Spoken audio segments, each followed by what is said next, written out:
First, today, negotiating teams from the United States and Iran are in Switzerland for a new round of talks. Vice President J.D. Vance is leading the U.S. delegation after a day of confusion on whether the Strait of Hormuz is open or closed, and President Donald Trump threatening to charge American tolls there. We'll have a live report from the mountain resort where direct talks between the two sides are set to begin shortly. Then we're awaiting two major Supreme Court decisions on presidential power, as Trump declares there are no limits on his power. Legal expert Mary McCord will break it all down for us. And we'll have a report from the reflecting pool after cleaning crews spent another day trying to make it less green. And Donald Trump said it would have to be drained again for repairs.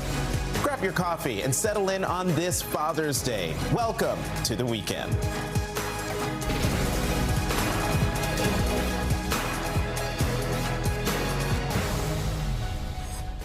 Welcome to the weekend. I'm Eugene Daniels along with Jackie Alemany and Jonathan Capehart. Happy Father's Day to all the dads out there. We begin this hour with the push to get peace negotiation between the U.S. and Iran back on track. Meetings at a resort are actively underway between the parties and mediators. Vice President J.D. Vance, along with the president's son-in-law, Jared Kushner, and Special Envoy Steve Witkoff held a bilateral meeting with Pakistan's prime minister, a key mediator. Iran's delegation, including its foreign minister, met separately with the Swiss foreign minister. Another meeting between delegations from the United States, Iran, Pakistan, and Qatar is expected to happen shortly. They come amid threats to the fragile agreement from continued fighting in Lebanon and a war of words over the Strait of Hormuz. Just yesterday, President Trump threatened new tolls in the strait if a deal isn't reached with Iran in the next 60 days. Hours after Iran claimed the strait was closed, it happened during our show yesterday, citing Israel's ongoing strikes in Lebanon. U.S. Central Command disputed that, saying that commercial ship traffic had increased, actually.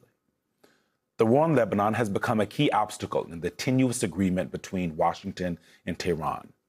Iran insists any agreement include Lebanon, and Israeli Prime Minister Benjamin Netanyahu is not party to the negotiations. They're not there. Leaving Washington last night, Vice President J.D. Vance said a ceasefire in Lebanon is a top concern. I can only be there for a day or two. I think we're hopefully making progress on the nuclear issue, making progress on the Lebanon ceasefire issue. Those are the two big things that I think we're going to be focused on.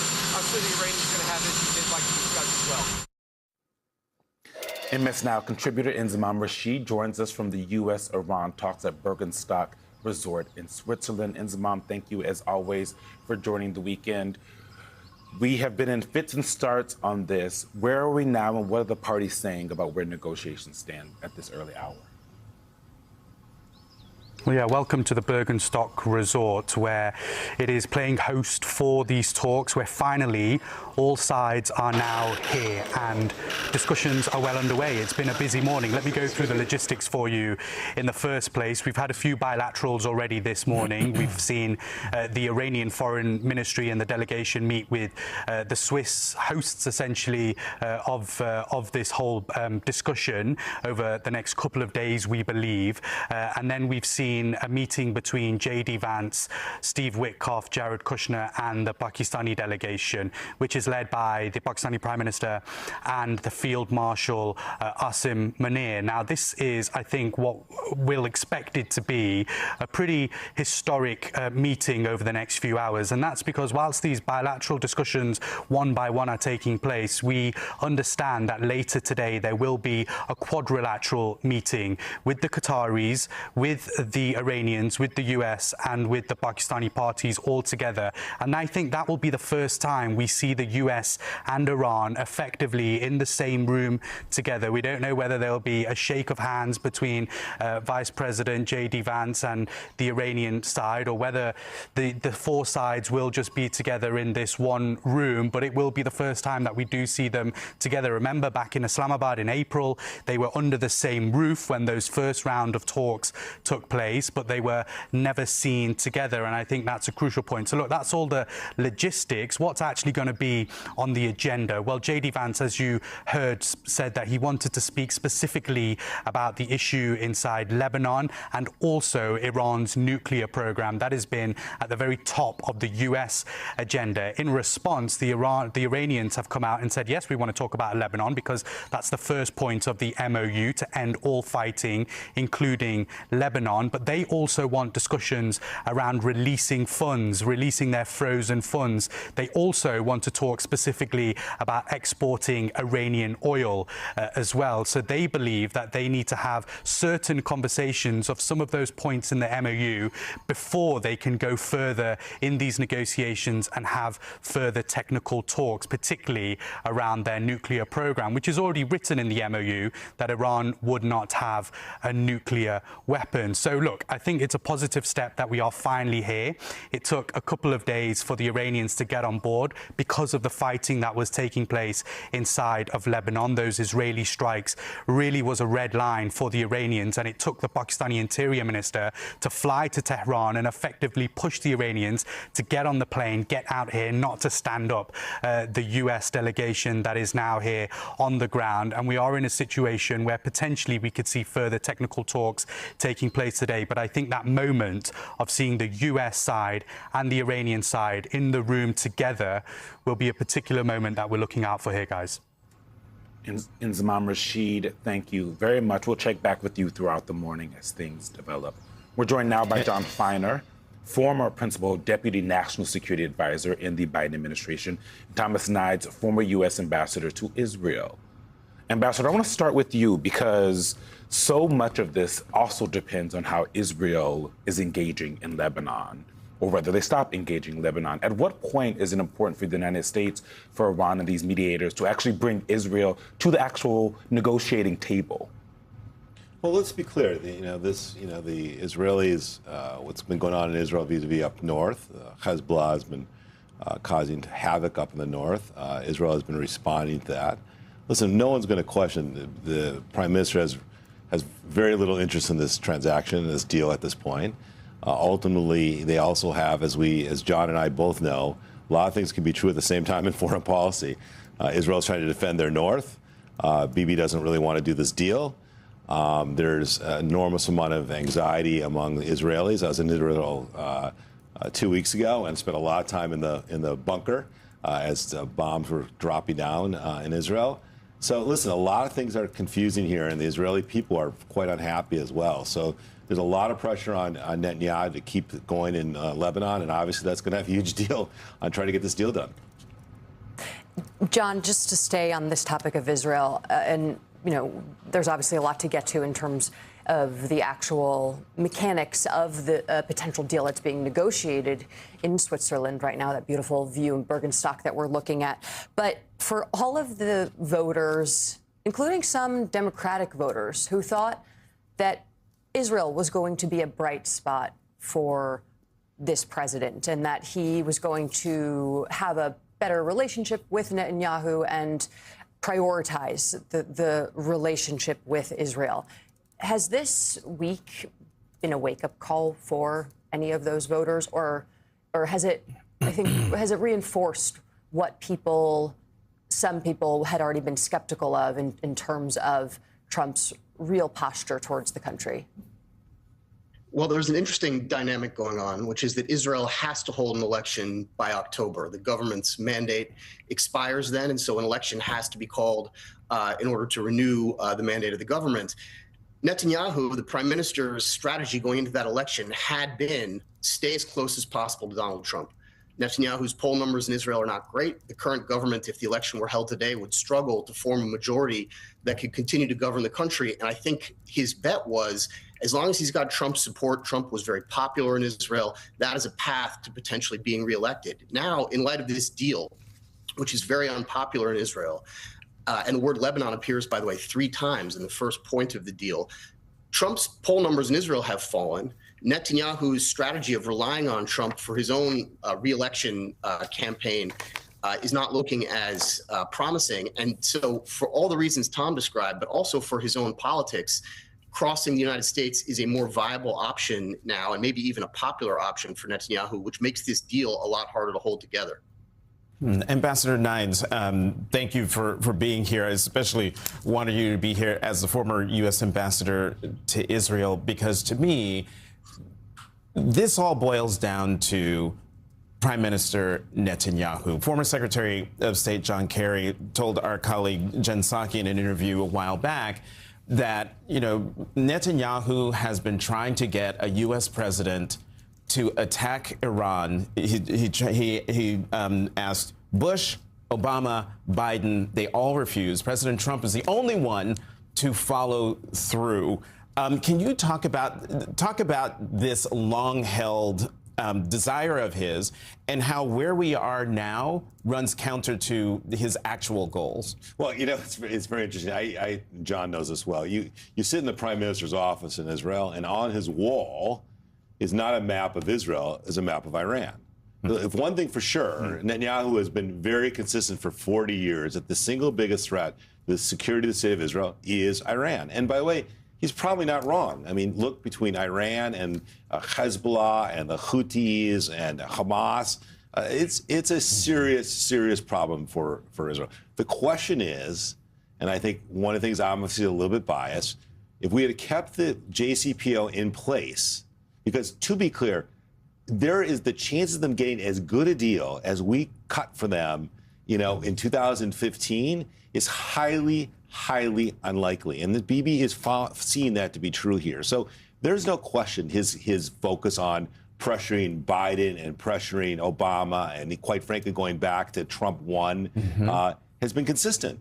And the reason why it hadn't gotten done, guess what? It's really complicated, as President Trump is now finding out. John Feiner, we just heard the vice president in the intro here saying that he was going to be here for a day or two, I think is the way that he put it. Is that kind of timeline of him who's leading the negotiations, does that make everybody else work faster, or does it make it harder to actually have a negotiation where the lead negotiator is saying they'll be there for about 48 hours? Well, Eugene, I wish it were the former, but I think it almost is guaranteed to be the latter. One thing I can say with some confidence about negotiating with the Iranians, which I did for multiple years during the Obama administration, during the JCPOA talks, is everything takes longer than you want it to, and frankly, longer than it should. They're just very difficult negotiating partners. They're stubborn, and right now, unlike in that period when we were negotiating the JCPOA, they really believe they have the upper hand. They believe the United States has played its best card, military action against Iran, that the regime there survived, that they showed they were able to hold the entire global economy at risk by closing the Strait of Hormuz, and that the advantage is on their side in these talks, and they're not going to give up anything easily. And so I worry a lot that this is all being done by part-timers on the U.S. side. Obviously, Steve Witkoff and Jared Kushner are not full-time government employees, but even J.D. Vance saying, I'm only going to be there for a day or two. John Kerry spent 19 days in Vienna consecutively at the very end of 2 years of intense negotiations with the Iranians to finish the JCPOA. And unless they bring to bear that kind of consistency and persistence and effort to get this done, all of these little problems that we've been discussing day to day are going to unravel this deal. John Feiner, thank you so much for breaking that all down for us. Ambassador Thomas Knight is going to be back with us later in the hour as we're going to continue to watch the unfolding talks in Switzerland. Direct talks between Iran and the U.S. are expected to begin shortly. And up next, how Trump's popularity is tanking with the Republican Party after alienating one part of his base for starting the war and then alienating the other half of it for agreeing to end it. And he's antagonizing his allies as well, escalating his feud with Italian Prime Minister Giorgia Meloni following his unprovoked attacks on social media. You're watching The Weekend. We're monitoring the latest developments from Switzerland, where the U.S. will meet with Qatar, Pakistan, and Iran shortly. This comes as President Trump's attempt to end the war in Iran increasingly is looking like a losing battle for him at home. He's already infuriated isolationists in his MAGA base by starting the war. And now his effort to end that war is alienating Republican Party hawks who say his agreement with Iran looks a bit like surrender. He's also fanning the flames of an international incident he created with a major ally, Italy, renewing a claim that Prime Minister Giorgia Meloni begged for a picture with him at the G7 summit which she's denied. On Truth Social, he doubled down and said she did it to improve her poll numbers and accused her of being ungrateful. Maloney blasted back, writing, "These constant, unprovoked attacks are senseless. As for my popularity, being your friend certainly has not helped, nor does it depend on my relationship with you." She added, "I suggest you focus on yours." Joining us now is Will Summers, senior reporter for The Bulwark. Will, thank you for joining us this morning. Let's start with the MAGA civil war, so to speak, that's been brewing in the Republican Party over the war in Iran. We're mostly past primary season, heading into November. Which faction of the party is more important for the president to ultimately appease? Is it the hawks or the base here? And is it a problem that he can sort of split the baby on just because of the media landscape we're in, where he could ostensibly get away with saying two different things to these different factions? It's a good question. I mean, previously we've seen people who oppose the war, these sort of America First people represented by Marjorie Taylor Greene, Tucker Carlson. They were obviously very unhappy when he launched the war. Now we're seeing people who support Israel, a more kind of traditional, conservative, Republican, kind of pre-Trump base, feel that, I think understandably that Israel's being abandoned here, that Trump is effectively admitting that America's lost the war. On one hand, I think he's really bulked up by organizations like Fox News that are going to continue saying Trump is right no matter what he does.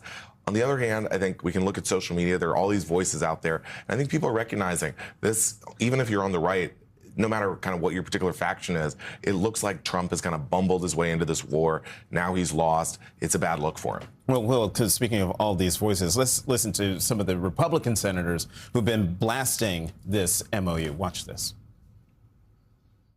I do have concerns that certain aspects of this deal are a step in the wrong direction. For instance, we're going to lift sanctions on Iran's oil exports right away. Giving billions of dollars to theocratic lunatics who want to murder us is not a good idea. The details that I've seen so far look awful. This will go down as a tremendous foreign policy blunder. So let's say, in an optimistic view, that a real deal is done by the Trump administration. Given those comments, could that deal be ratified by the U.S. Senate, which would have to happen? I think that's a real question for Trump, and I think it's a real problem. I mean, I think we know the Israeli conservatives who support Israel are a very powerful voice within the Republican Party, and you can see those senators there saying they question this deal. I think right now the way it's structured, it looks like a real giveaway to Iran, and so I think there would be a lot of challenges there. On the other hand, I think a lot of Republicans are just thinking like, God, we got into this war. Can we just get out of it? Who cares? Let's move on. We want to get this done with before the midterms. I think even we're seeing some Israel hawks say, well, maybe we can go back for a new war after the midterms. Kind of crazy talk. But basically, they're like, we just got to beat the Democrats. And that's sort of the larger issue for us. Wow. Well, there are many things that are interesting. But one of the things that's very interesting, we just had that sop mash of Cassidy, Cruz, and Cotton talking about, their issues with the war in Iran, this deal. Both Cotton and Cruz voted no on the last war powers resolution, where that is actually where they have some power. They're just talking right now. But I also want to throw that out there for those watching. Cassidy voted with Democrats. The rest of them did not. I want to move to the Maloney of it all. You have the back and forth about this photo.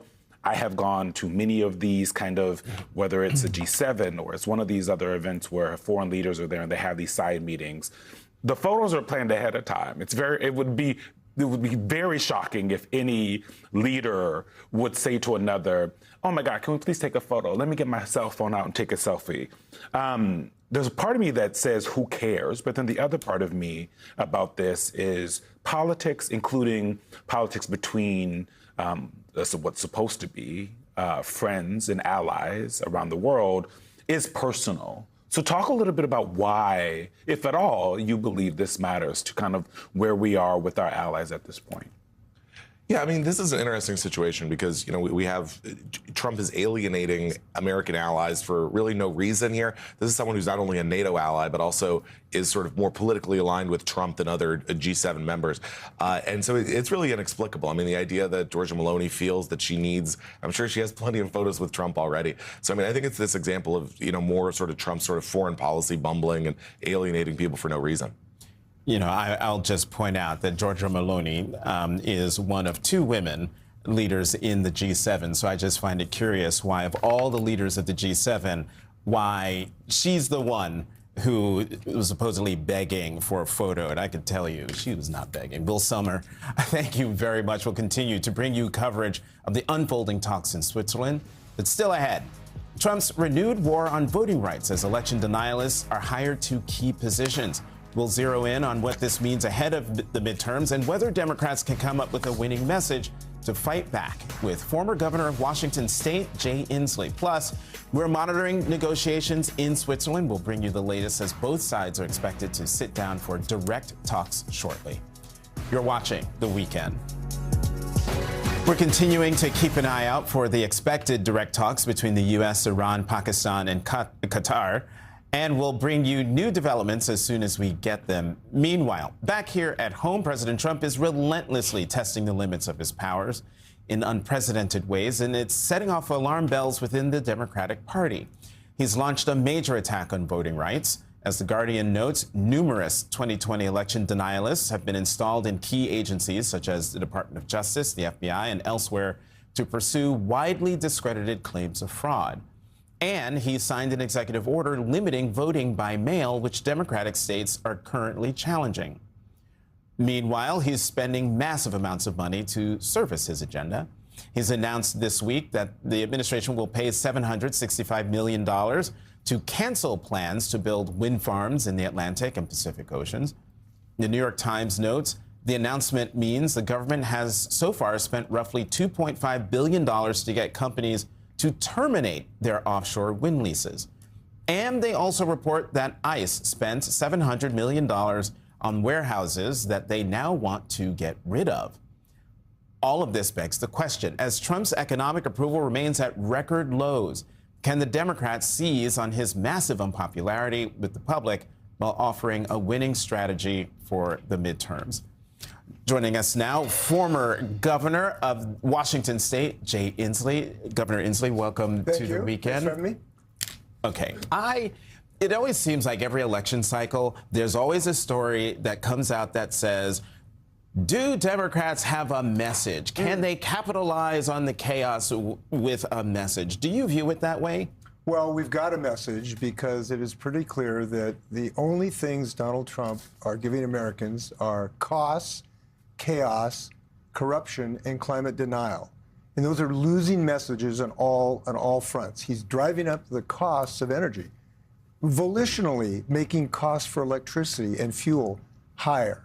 He's brought chaos in international situations where now we're fighting a war over the Straits of Hormuz. He's had a corruption scandal, and it is a scandal, where in Mar-a-Lago, he basically says, give me $1 billion to my campaign and I'll shut down renewable energy, which he's now doing. And he's paying money to people not to produce what we need. It's like he went to a car lot and said, I'm going to give you money not to give me a car. And he's given us climate denial. And of course, we're suffering for climate. But right now, we know we have an answer to these costs, which is renewable clean energy, which is cheaper than dirty fuel that he's promoting. And so, basically, I don't think we have to be too eloquent. It's just that he has an agenda that is the triumph of natural stupidity over artificial intelligence. So he's sold America on his disaster. Uh-huh. And actually, just to put a price tag on what you just laid out, the National Energy Assistance Directors Association just came up with a new number that of electricity bills that Americans are spending every month. The average household will likely spend about $792 on electricity between June and September. That's up 10.5% from the same period last year when it cost $717. And then we've also got this other statistic from the U.S. Energy Information Administration, where the price of household electric bills is up 16% nationally since Trump took office. How do you, though, talk about that in a way that actually connects the dots to climate issues for Americans who maybe are in sort of the Maslow's hierarchy of issues. That does not ring at the top of that triangle there. We're very fortunate. We have ability in this country because of our innovative genius and our entrepreneurial skills to solve all of these problems. And the answer is clean, renewable energy. We have a cost problem, which we can solve with cheaper renewable energy, and that's one of the benefits. This is actually cheaper in 90% of the cases across America. But Trump is actually trying to deny Americans from access to that cheap energy. He's trying to strangle us and making it exposed to these multi-billion-dollar costs. And look at some of these states have 12, 14% inflation of costs. So maybe we shouldn't expect him to create fusion, but we should expect him not to strangle us and force this higher cost energy down our throats. And that's what he's doing. And to make it even worse, he's using our taxpayer money to pay people not to produce electricity. We've had enough electricity he's tried to cancel to take care of 1,300,000 people of electricity in our homes.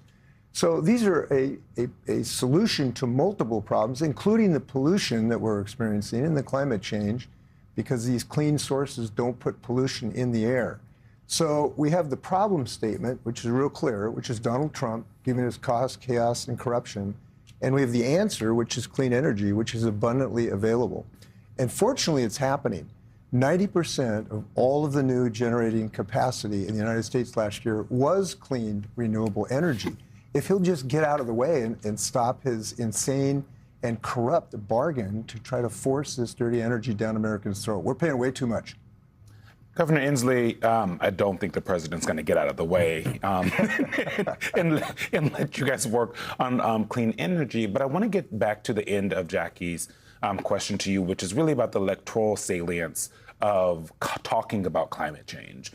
And one thing that I hear from climate change activists all the time is that they are also frustrated with the Democratic Party because it doesn't feel like, at least on the leadership level, right, folks who are making the laws, who are on television shows like ours, that they're not talking about it enough. And if they are talking about it, it's not in a way that connects it from, talking about the climate issue that we have, that it's getting hotter on this planet, and it's getting worse, and there's a human a contribution to that, to their actual energy, right? That seems like the easiest way to do it. And you look at this new Gallup poll that says 44% of Americans are worried a great deal about climate change, 22% worry a fair amount about climate change, 12% worry only a little, and 23% do not worry at all. But at the end of the day, it's going to affect everyone. Are you happy with the way that Democrats are currently talking and focusing on something that affects every single American electorally? Well, I think this clean energy message is a winning message for Democrats in any race in America, in part because of Donald Trump's horrendous environmental record. Look, the only thing he's done green is in his entire administration is the reflecting pool. And so we have him dead to rights that he's kind of destroying our environment and increasing pollution. That's number one. Number two, I think it is important to realize that we need to talk about these issues together, not separately. We need to lead by talking about the cost increases he's shoving down our throats. We need to talk about the corruption. We need to talk about the chaos. And by the way, nobody's ever fought a war over solar energy in the streets of Hormuz. And then we also need to talk about the pollution that is now being foisted on us that does result in climate change. When we talk about those as a package, Democrats win. And I think all four of those points are very, very important. And we are doing it. And by the way, the states, this is great for governors because the states are a place where we can make progress. Donald Trump really cannot stop my state from moving forward on climate change legislation. So we have the ability to actually move the ball forward right now. Former Governor Jay Inslee rewiring the messaging on climate change for us. Thank you so much for joining us this morning, and happy Father's Day. Happy Father's Day. Shout out to your grandson who's on set with us. Coming up, MS Now's Inzamam Rashid is standing by with the latest in U.S.-Iran talks in Switzerland. The two countries are expected to meet directly imminently. You're watching The Weekend. Going to follow the latest developments from Switzerland, where the U.S. is expected to meet with Qatar, Pakistan, and Iran any minute now. MSNOW contributor Inzamam Rashid, who's following this minute by minute, joins us from the U.S.-Iran talks at Bergenstock Resort in Switzerland. Inzamam, what have we learned since we last saw you at the top of the hour? Talk to us. Yeah, good morning, guys. So look, I think very shortly we're expected to see the four sides, Qatar, Pakistan, the mediators and the hosts for this summit, alongside the US and Iran, effectively be in the same room together, which I think will be a pretty iconic moment in this whole conflict, because it will be the first time that we see Iran delegates and US delegates with J.D. Vance, the Vice President, Steve Witkoff, Jared Kushner as well, coming together. Whether they shake hands is something we wait to see, or whether this is just a photo opportunity to see these four key players who are trying to now bring peace and stability to this conflict in the room together. So this will be a pretty historic moment, I think, and it's something that we are keeping an eye out for. We're expecting to see those four sides very, very shortly. But look, this is meant to be a day kick-starting the conversation around the Memorandum of Understanding, which was signed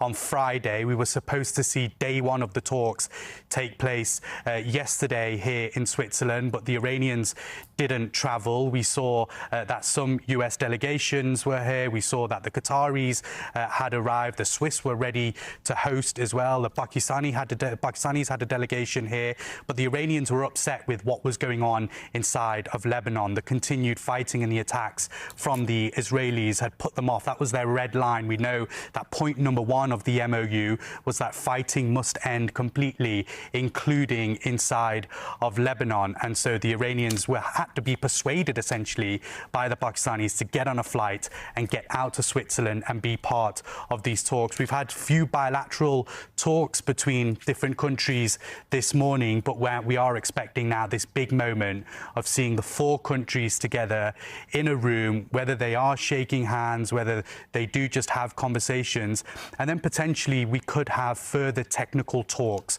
a bit later today, maybe even tomorrow. We're unsure how long Vice President J.D. Vance will remain in Switzerland for. He said that he could be here just for a day or two. That remains to be seen. But those technical discussions will be around what the Strait of Hormuz looks like in the future, releasing Iran's frozen funds, also around Iran's nuclear program as well. So plenty to discuss.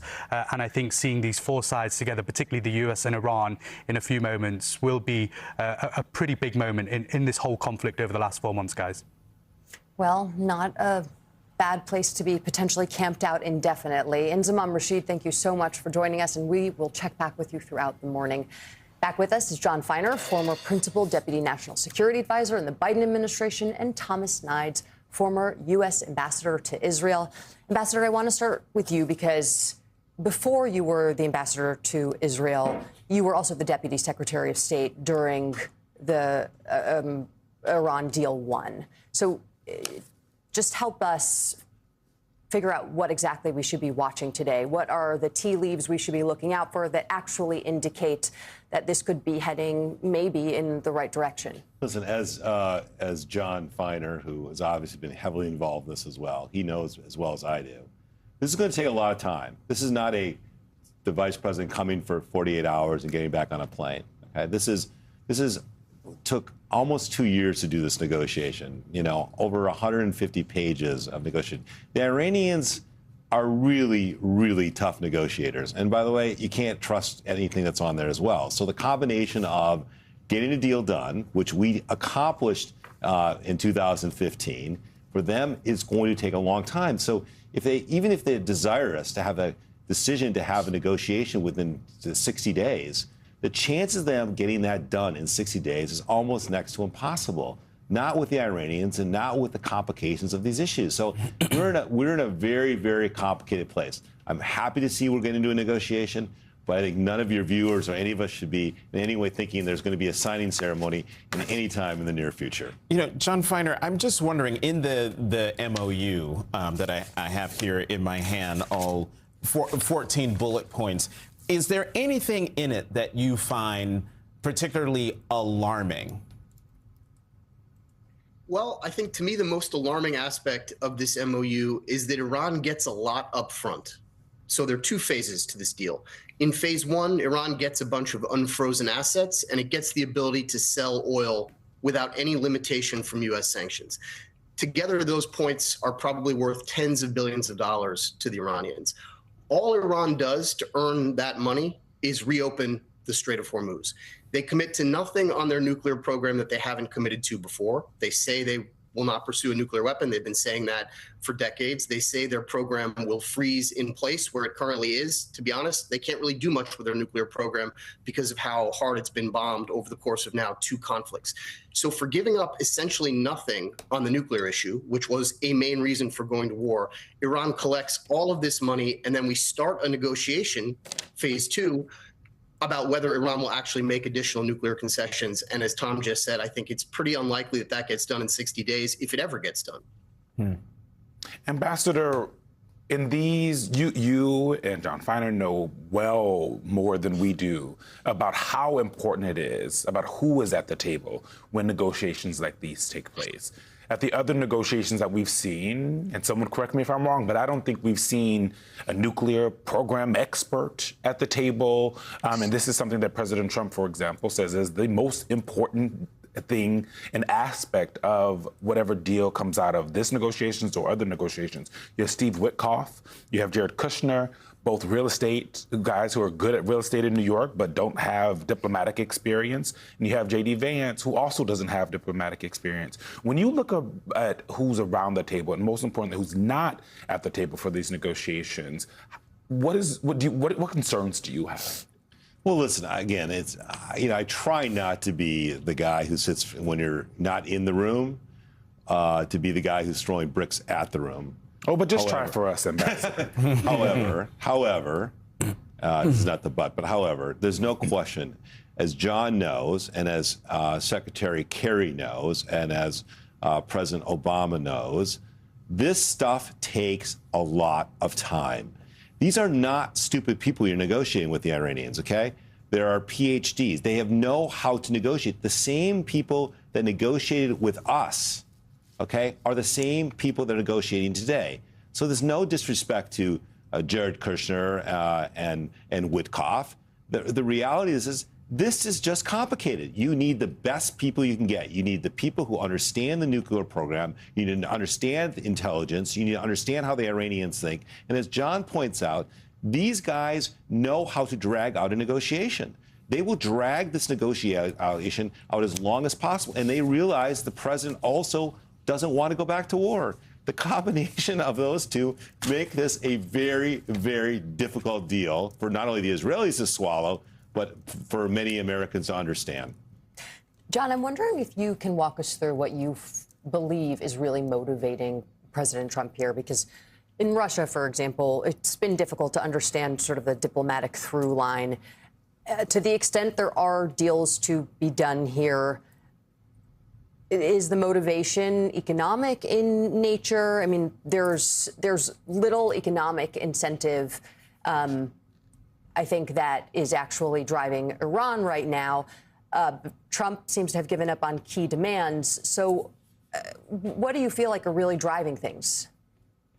Well, one of the things I find most interesting about President Trump is he is often quite transparent about his own motives. He said, I don't want to be President Hoover.